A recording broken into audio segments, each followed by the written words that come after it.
सभी मित्रों को, साथियों को, दोस्तों को पुनः एक बार नमस्कार, सुप्रभात, गुड मॉर्निंग। और उम्मीद करते हैं कि सभी साथी लोग अच्छे से होंगे।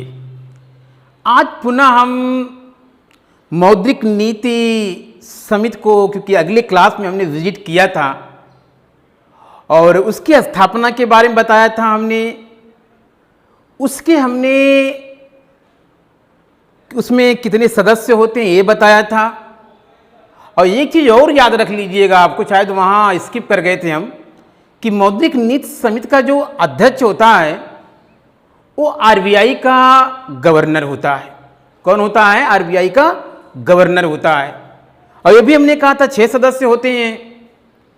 अब देखिए, पूरी तरीके से मौद्रिक नीति के 2 इंस्ट्रूमेंट आपके सामने दिखाई दे रहे हैं। एक परिमाणात्मक तरीका या इसी को सामान्य तरीका कहते हैं। दूसरा मतलब क्या नाम है कि गुणात्मक तरीका, या इसी को आप कहते हैं चयनात्मक तरीका। क्या बोलते हैं? चयनात्मक तरीका।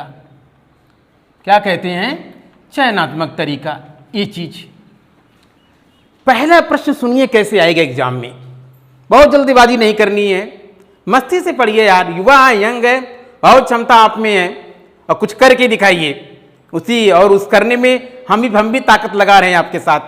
तो टेंशन मत लीजिए, जरा आइए क्लास पे। अब समझिए प्रश्न जो आएगा कि भारत में मौद्रिक नीति किसके अनुशंसा पर घोषित होती है। सबसे पहला प्रश्न यहीं से शुरू होता है यहाँ पे। तो याद करिएगा, जो मौद्रिक नीति घोषित करने वाली या मतलब सलाह पे मतलब किसके घोषित होता है, तो याद करिएगा वो संस्था का नाम क्या है? मौद्रिक नीति समिति। क्या नाम है? मौद्रिक नीति समिति। ये याद करिए, भूलिएगा नहीं आप लोग, क्योंकि पिछले ही क्लास में हमने आपको पूरी तरीके से इसकी स्ट्रक्चर को समझाया था। सिर्फ इतना नहीं कर पाए थे कि मौद्रिक नीति समिति का अध्यक्ष कौन होता है। तो यहाँ हम लिख दे रहे हैं कि मौद्रिक नीति समिति का जो अध्यक्ष होता है वो कौन होता है कि आरबीआई का, कौन होता है? आरबीआई का गवर्नर होता है। और हमने ये भी कहा था कि मौद्रिक नीति समिति में कुल सदस्यों की संख्या कितनी होती है? 6 होती है। कितनी होती है? 6 होती है।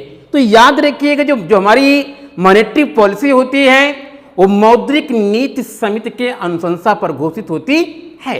क्लियर? एकदम क्लियर हो गया होगा। अब प्रश्न देखिए ये है कि जो हमारी मॉनेटरी पॉलिसी है, उस मॉनेटरी पॉलिसी का आज वर्तमान में जो मकसद है वो मकसद ये है कि इन्फ्लेशन को टारगेटिंग करती है, मुद्रास्फीति को मतलब क्या नाम है कि लक्ष्य निर्धारित करती है। और पहले क्या होता था? मौद्रिक नीति का मुख्य मकसद ये होता था कि स्थिरता के साथ आर्थिक विकास। तो ये दोनों अंतर आप याद रखिएगा। और एक बात ये याद रखिएगा कि मौद्रिक नीति के समिति के अनुशंसा पर क्या घोषित होती है? मौद्रिक नीति। तो प्रश्न ऐसे आएगा कि भारत में मौद्रिक नीति किसके अनुशंसा पर घोषित होता है? एकदम क्लियर कट मतलब याद रखिएगा कि मौद्रिक नीति समिति के मतलब अनुशंसा पर। अब समझिए, जो मॉनेटरी पॉलिसी होती है उसके 2 अस्त्र होते हैं, 2 तरीके होते हैं, 2 टूल्स होते हैं। एक तरीका आपका है परिमाणात्मक तरीका और दूसरा आपका क्या है? गुणात्मक तरीका। और कहीं कहीं आपको किताबों में चयनात्मक तरीका भी लिखा रहेगा, तो प्रॉब्लम में नहीं रहना है। और परिमाणात्मक को सामान्य तरीका भी बोला जाता है, तो आप इसको लेकर परेशान मत होइएगा। सबसे पहली बात ये है। अब जरा देखिए पूरे मॉनेटरी पॉलिसी, क्योंकि जानते हैं कि जो तमाम किताबें हैं जो नई नई चीज़ें आई हुई हैं उसको मतलब क्या ना शामिल नहीं कर रही हैं। तमाम आप क्लास देखते हैं, मगर मैं यहाँ पूरी तरीके से, ऐसे प्रश्न आएगा कि परिमाणात्मक तरीका में कौन कौन शामिल होता है, तो आपको इन तमाम बातों को याद रखना पड़ेगा। और गुणात्मक में कौन कौन शामिल होता है ये आपको याद रखना होगा। चलिए, अच्छा, परिमाणात्मक तरीके का मतलब क्या होता है साथियों? परिमाणात्मक तरीके का मतलब ये होता है कि अर्थव्यवस्था में कितनी तरलता होनी चाहिए, उसकी मात्रा को कम ज्यादा किया जाता है इन तमाम प्रकार के इंस्ट्रूमेंट के माध्यम से। ये जो आप देखे हैं ना कि बैंक दर, खुले बाजार की क्रियाएं और CRR, SLR, ICRR, फिर repo rate, reverse repo rate, ये जो तमाम प्रकार के तरीकों की बात, क्योंकि इनके बारे में हम लोगों को डिटेल से एक एक को लेकर के हम लोग बात करेंगे, तो पहले देख ले क्या क्या चीजें कहाँ कहाँ पे हैं वो। तो याद रखिएगा, परिमाणात्मक का मतलब ये होता है कि अर्थव्यवस्था में मुद्रा की मात्रा कितनी ज्यादा अथवा कितनी कम हो, मतलब मात्रा की बात की जाती है कि मतलब कितना रिक्वायर है, मतलब कि आपकी अर्थव्यवस्था में लिक्विडिटी या तरलता अथवा मुद्रा की। तो याद करिएगा, परिमाणात्मक मतलब मुद्रा की मात्रा हो गया और कितना अर्थव्यवस्था में होना चाहिए। इसके लिए समझिए कि साख नियंत्रण के परंपरागत अस्त्र, मतलब जो जब से RBI बना है तब से जो चला आ रहा है, मुख्यतः आप देखेंगे कि बैंक दर, क्या देखेंगे, बैंक दर, और फिर देखेंगे बैंक दर के बाद आप देखेंगे खुले बाजार की क्रियाएं, जिसे आप कहते हैं कि ओपन मार्केट ऑपरेशन कहते हैं, और इसके बाद देखेंगे परिवर्तनीय कोष अनुपात। इस परिवर्तनीय कोष अनुपात के दो पार्ट होते हैं, एक आपका हो जाएगा CRR और दूसरा आपका क्या हो जाएगा SLR, जिसे हम लोग नगद कोष अनुपात या सांविधिक तरलता अनुपात बोलते हैं। और जो एकदम नया अभी आया है ICRR की हम लोग बात कर रहे हैं। जब ये देश के प्रधानमंत्री माननीय नरेंद्र मोदी जी जब विमुद्रीकरण किया, मतलब क्या नाम है, या नोटबंदी किया, उसके द्वारा जब अर्थव्यवस्था में लिक्विडिटी बढ़ी, तब उस समय मतलब क्या नाम ही निकल के अवधारणा सामने आई है, नई अवधारणा है, जिसे कहते हैं वर्तमान नगद कोष अनुपात ICRR। फिर इसके बाद देखिए तरलता अवशोषण के अस्त्र, मतलब क्या हमने पार्ट वाइज कर दिया है। दूसरा मतलब इसमें देखिए क्या हो जाएगा, तरलता समायोजन सुविधा। और तरलता समायोजन को बेटा हम लोग बोलते हैं ऐसा, मतलब लैफ बोलते हैं। क्या बोलते हैं, लैफ।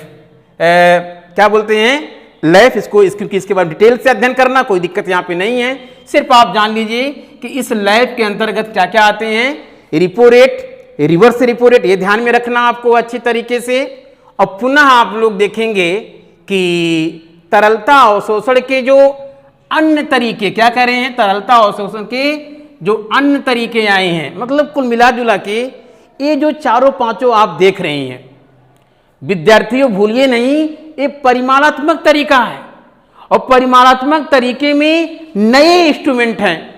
सबसे बड़ी यहां तक वो आप जो आपने देखा है, यहां तक जो आपने देखा है, ये चीजें मतलब क्या नाम है, लगभग ये कह लीजिए कि परंपरागत तरीके हैं और बहुत ज्यादा मतलब क्योंकि बहुत पहले जब से RBI बना लगभग तभी से सारी चीजें आ रही हैं। हाँ, जो ये तरलता समायोजन जो सुविधा है ये विशेष वर्तमान में है। क्यों विशेष वर्तमान में लैफ है, लैफ की चर्चा होगी, बहुत जबरदस्त चर्चा होगी। किसके अनुशंसा पर भारत में लैफ लागू हुआ, मतलब लागू हुआ, क्या इसकी विशेषता, इसकी बात हम करेंगे। अब समझिए, याद करिएगा, जो एकदम नए तरीके से मतलब आए हैं, हाल में मतलब इनका जन्म हुआ कह लीजिए, मगर है ये परिमाणात्मक तरीके। ये याद रखना पड़ेगा आपको, जो हम बताना चाह रहे हैं, जो आपसे मित्र साथी लोग कहना चाह रहे हैं, क्योंकि ऐसे आएगा कि परिमाणात्मक तरीकों में कौन कौन से शामिल होता है। तो मान लीजिए कि जैसे पुराने तो सबको याद रहता है कि बैंक दर, खुले बाजार की क्रियाएं, परिवर्तनीय कोष अनुपात में CRR SLR होता है, और ICCR, तो ICRR नया आया हुआ है, यही बता दिए हमने आपको। फिर रिपो और रिवर्स रिपो रेट, ये भी कहीं कहीं काफी पुराना हो गया है। मगर ये जो सारी चीजें आपके सामने रख रहे हैं, पहला क्या है, सीमांत अस्थायी सुविधा दर, जिसे MSF आप बोलते हैं। दूसरा आपका है स्टैंडिंग डिपॉजिट फैसिलिटी, SDF बोलते हैं। तीसरा आपका है बाजार स्थिरीकरण स्कीम, MSS है। फिर नगद प्रबंधन बिल, CPB है, और फिर CBLO। तो इतनी सारी चीजें जो नई चीजें जो आई हुई है, हमने आपके सामने रख दिया। इसलिए हमने पूरा आज एकदम ग्राफ बना दिया, ताकि आपको ये दिक्कत ना हो कि आखिर जो मॉनेटरी पॉलिसी मौद्रिक नीति समिति की अनुशंसा पर आती है, परिमाणात्मक तरीके में जब से RBI बना है और आज की तारीख से जब तक मैं पढ़ा रहा हूं, तब तक क्या नए इंस्ट्रूमेंट परिमाणात्मक तरीके में आए हैं, जिसके द्वारा RBI अर्थव्यवस्था में मुद्रा की मात्रा को कम अथवा ज़्यादा करती है, तो पूरी तरीके से आपको जानकारी होनी चाहिए। मैं विश्वास दिला रहा हूं बच्चों की बहुत सारे क्लासेज आप देखते होंगे, इन तमाम चीज़ों का मतलब जिक्र जल्दी नहीं होता है, यहीं तक होके रह जाता है। तो याद रखिएगा, परिमाणात्मक जो तरीके होते हैं जिन्हें सामान्य तरीके कहते हैं, इन तरीके के माध्यम से कहीं ना कहीं जो RBI होती है वो अर्थव्यवस्था में तरलता की जो मात्रा है उसको प्रभावित करती है, कम अथवा ज़्यादा। अब जरा याद रखिएगा आप लोग, देखिए हमने दूसरा तरीका क्या कहा, दो तरीके हैं RBI के, एक मतलब परिमाणात्मक, दूसरा क्या है गुणात्मक। और परिमाणात्मक में देखिए ये सारी इतनी चीजें हैं, ठीक है। पहला क्या है, मार्जिन निर्धारण या न्यूनतम सीमा निर्धारण, ये याद रखिएगा। दूसरा है साख मापदंड का निर्धारण, तीसरा है नैतिक दबाव, चौथा है विभेदक ब्याज दर या भिन्न भिन्न ब्याज दर, और पांचवा है प्रत्यक्ष कार्रवाई, छठा है साख राशनिंग, और सातवां है साख स्वीकृत करण योजना। लिख लीजिए, चाहे तो आप ऐसे लिख सकते हैं, कोई दिक्कत आपको नहीं होगा, ठीक है, क्योंकि बार बार एग्जाम में आता है। और आठवां है क्रेडिट मॉनिटरिंग अरेंजमेंट। तो ये आपको इतना जो नाम है पूरी तरीके से याद होना, जिससे मान लीजिए आज गया प्रश्न कि जो मॉनेटरी पॉलिसी के गुणात्मक तरीके में कौन कौन से घटक शामिल होते हैं, कौन कौन से एलिमेंट शामिल होते हैं, तो याद रखिए मार्जिन या न्यूनतम सीमा निर्धारण, दूसरा साख मापदंड का निर्धारण, और तीसरा क्या हो जाएगा नैतिक दबाव, चौथा क्या होगा विभेदात्मक ब्याज दर, पांचवा क्या होगा प्रत्यक्ष कार्रवाई, और छठा क्या हो जाएगा साख राशनिंग, और सातवां क्या हो जाएगा साख स्वीकृतिकरण योजना, और आठवां क्या हो जाएगा क्रेडिट मॉनिटरिंग अरेंजमेंट। मगर गुणात्मक जो तरीका है उसका मतलब क्या हुआ, अभी तक हम लोगों ने चर्चा नहीं किया। और याद करिए गुणात्मक तरीका है ये लगभग 1956 के आसपास आया है, बहुत ज़्यादा मतलब क्या नाम है, जब से RBI बना तब से लागू नहीं हुआ, बल्कि परंपरागत तरीके मतलब कार्य कर रहे थे। मगर ये जो चयनात्मक या गुणात्मक तरीका है ये 1956 से मतलब काम करना शुरू किया। तो इसमें ये देखा जाता है कि जो क्रेडिट है, जो पैसा है, उसकी दिशा क्या है, क्या है दिशा क्या है, कि किन किन क्षेत्रों में ऋण की मात्रा कम जा रही है, ऋण की मात्रा कम हो रही है, तरलता ज्यादा हो रही है, तरलता कम हो रही है। तो इससे कहीं ना कहीं मतलब क्या नाम है कि जो मुद्रा का जो चलन गति है, जो फ्लो है, उसको भी प्रभावित किया जाता है। ताकि अर्थव्यवस्था में भी हमने बताया था कि आज जो मॉनेटरी पॉलिसी कमेटी जो काम कर रही है, जिसके रिकमेंडेशन पर मॉनेटरी पॉलिसी घोषित होती है, 2-2 महीने पे लगातार घोषित होती है। और हमने ये भी कहा था कि मौद्रिक नीति जो समिति है उसकी 4 बैठकें होना अनिवार्य है। और मौद्रिक नीति जो समिति का जो अध्यक्ष होता है वो देश का मतलब क्या नाम है कि मतलब RBI का गवर्नर होता है, और पूरे जो फैसले होते हैं जो 6 सदस्य होते हैं उनके सर्वसम्मति से होता है।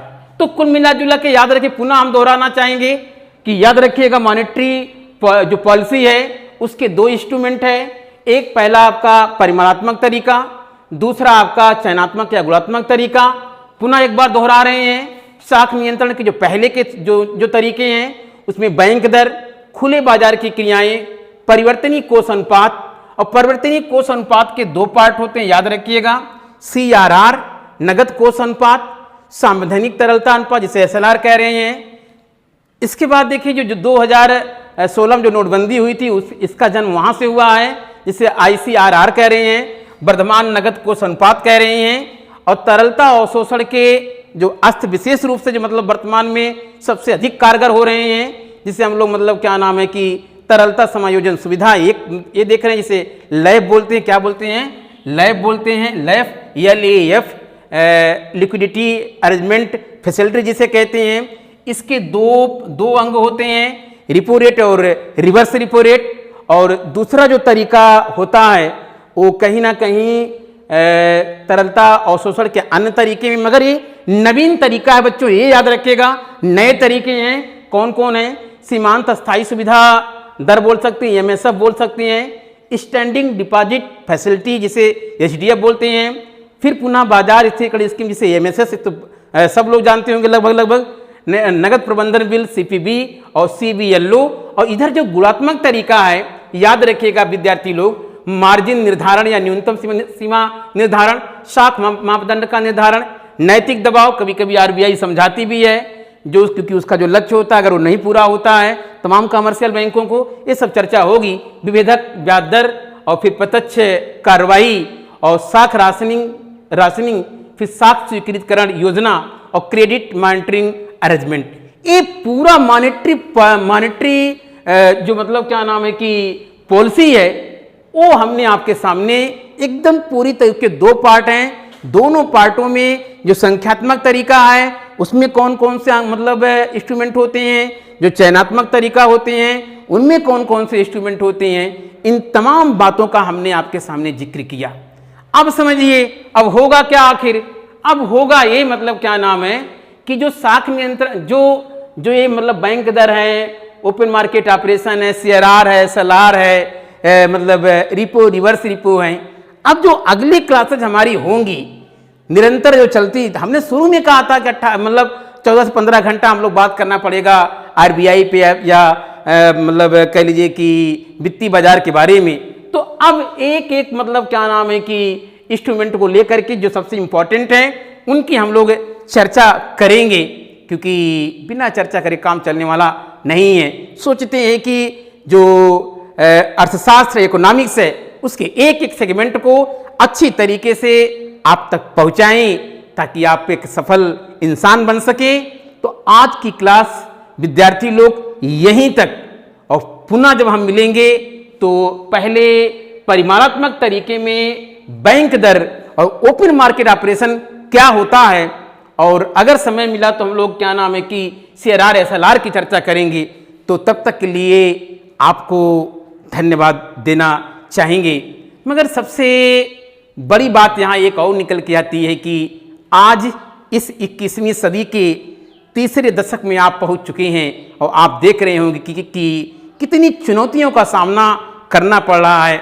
मगर विद्यार्थी लोग हारिएगा नहीं, रुकिएगा नहीं, थकिएगा नहीं, जीत होना तय है। Thank you class. जय हिंद, जय भारत।